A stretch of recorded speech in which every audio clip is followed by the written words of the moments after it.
Click করুন অ্যাপের bell আইকনে আর সাবস্ক্রাইব করুন এবিপি আনন্দ। সব সময় থাকুন খবরে। अगर मैं एग्रीकल्चर सेक्टर की बात करूं तो हमारे यहां आजादी के बाद जो नियम कायदे बने उसमें किसानों को बिचौलियों के हाथों में छोड़ दिया गया था।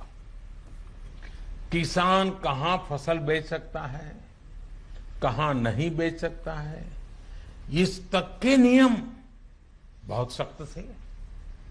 किसानों के साथ दशकों से हो रहे अन्याय को दूर करने की इच्छा शक्ति हमारी सरकार ने दिखाई है। एपीएमसी एक्ट में बदलाव के बाद अब किसानों को भी उनके अधिकार हासिल होंगे। किसान अब जिसे चाहे, जहां चाहे और जब चाहे अपनी फसल अपनी शर्तों पर, किसान की शर्तों पर वो फसल बेच सकते हैं। अब कोई किसान अपनी फसल देश के किसी भी राज्य में ले जाकर बेच सकता है। पहले तो इस पर भी बंधन थे।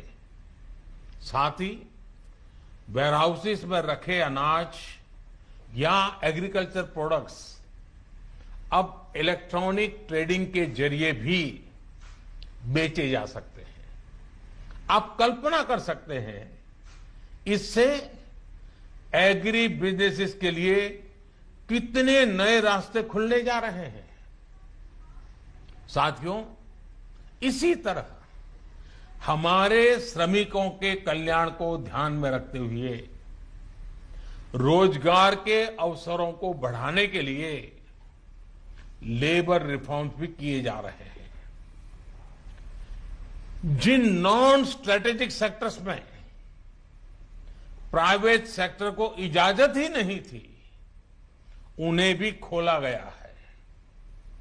आपका ध्यान इस पर भी गया होगा कि सबका साथ, सबका विकास, सबका विश्वास के रास्ते पर चलते हुए हम वो फैसले भी ले रहे हैं जिसकी मांग बरसों से हो रही थी।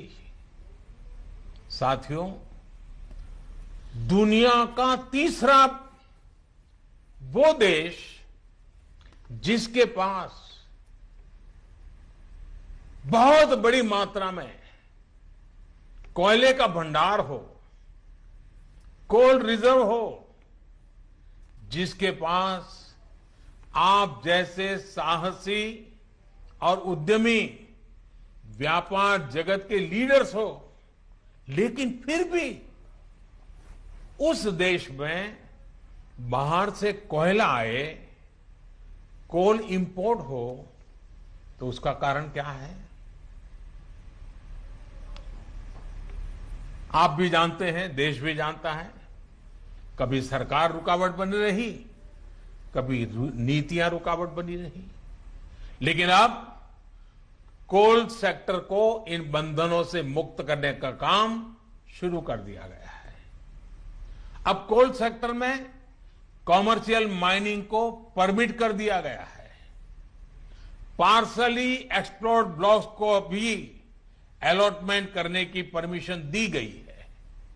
इसी तरह मिनरल माइनिंग में भी अब कंपनियां एक्सप्लोरेशन के साथ साथ माइनिंग का काम एक साथ कर सकती है। इन फैसलों के कितने दूरगामी परिणाम होने वाले हैं, ये इस सेक्टर से परिचित लोग अच्छी तरह जानते हैं। साथियों, सरकार जिस दिशा में बढ़ रही है, उससे हमारा माइनिंग सेक्टर हो, एनर्जी सेक्टर हो या रिसर्च और टेक्नोलॉजी हो, हर क्षेत्र में इंडस्ट्री को भी अवसर मिलेंगे और यूथ के लिए भी नई अपॉर्चुनिटीज खुलेगी। इस सबसे भी आगे बढ़कर अब देश के स्ट्रेटेजिक सेक्टर्स में भी प्राइवेट प्लेयर्स की भागीदारी एक रियलिटी बन रही है। आप चाहें स्पेस सेक्टर में निवेश करना चाहें, एटॉमिक एनर्जी में नई अपॉर्चुनिटीज को तलाशना चाहें, पॉसिबिलिटीज आपके लिए पूरी तरह से खुली हुई हैं। हर अवसर आपका इंतजार कर रहा है। साथियों, आप ये भली भांति जानते हैं कि एमएसएमई सेक्टर की लाखों यूनिट्स हमारे देश के लिए इकोनॉमिक इंजन की तरह हैं। इनका देश की जीडीपी में बहुत बड़ा कंट्रीब्यूशन है और ये कंट्रीब्यूशन करीब करीब 30% का है।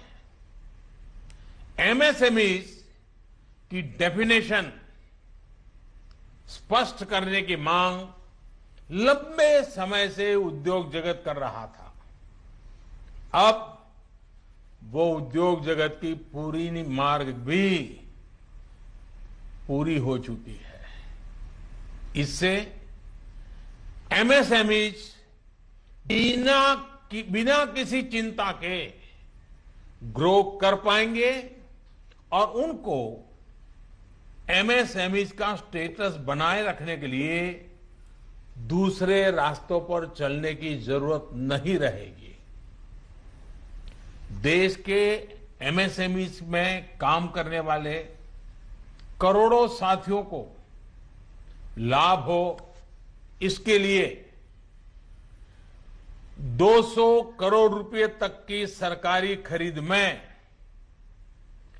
ग्लोबल टेंडर्स को खत्म कर दिया गया है। इससे हमारे छोटे उद्योगों को ज्यादा अवसर मिलेगा। एक तरह से आत्मनिर्भर भारत पैकेज एमएसएमई सेक्टर के इंजन के लिए फ्यूल का काम करने वाला है। साथियों, ये जो फैसले हैं उनकी रिलेवेंस समझने के लिए आज की ग्लोबल सिचुएशंस को देखना और उसे समझना भी बहुत आवश्यक है। आज विश्व के तमाम देश पहले की तुलना में एक दूसरे का साथ और अधिक चाहते हैं। देशों में एक दूसरे की जरूरत और ज्यादा पैदा हुई है, लेकिन इसी के साथ ये चिंतन भी चल रहा है कि पुरानी सोच, पुरानी रीति नीति, पुरानी पॉलिसीज क्या आज कारगर होगी क्या? स्वाभाविक है कि इस समय नए सिरे से मंथन चल रहा है।